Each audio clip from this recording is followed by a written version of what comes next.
Derrière ça, c'est toute une réflexion stratégique et ça impacte énormément toutes nos activités en fait.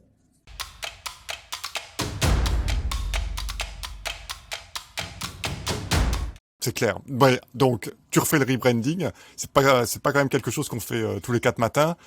C'est une grosse opération. Donc, t'es le premier que je rencontre qui fasse un rebranding sur une boîte, on va dire un petit peu correcte. Hein. J'en ai fait un pour moi-même il y a quelques années, mais bon, c'était pas de cette ampleur-là. Qu'est-ce que ça implique que de faire un rebranding à part juste de changer les cartes de visite? Alors, tellement plus de choses que ce que je l'imaginais au départ. Pour être très franc, à la base, on s'était dit on veut retravailler notre image de marque et on a regardé un petit peu pour voir des agences qui étaient spécialisées là-dedans. Mais le pitch, c'était le nom, on cherche pas à le changer, quoi.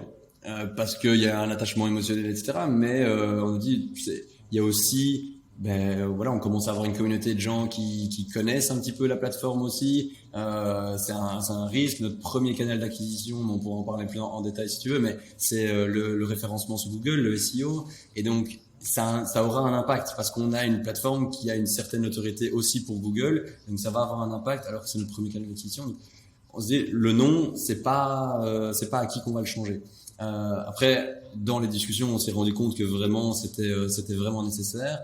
Et mais bon, le branding, ça impacte la manière dont tu vas communiquer avec tes utilisateurs, ça impacte les visuels que tu vas mettre sur ta plateforme, le type de visuel, est-ce que tu veux de choisir des dessins ou des photos réelles de tes utilisateurs. Voilà, on a un aspect très humain, donc nous on a opté pour les images réelles, ce qui implique aussi d'un point de vue opérationnel, il faut faire beaucoup plus de shooting, de vidéos, etc. Ça impacte la manière dont on va répondre au téléphone à nos utilisateurs. On n'est plus là pour donner le numéro de téléphone en dernière minute.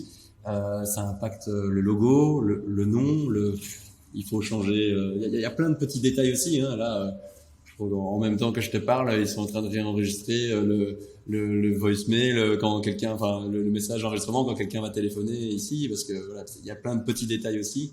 Mais dans les grandes lignes, il y a vraiment, je dirais, le logo, nom et à la limite quelques images, les photos du site qui sont la face visible de l'iceberg.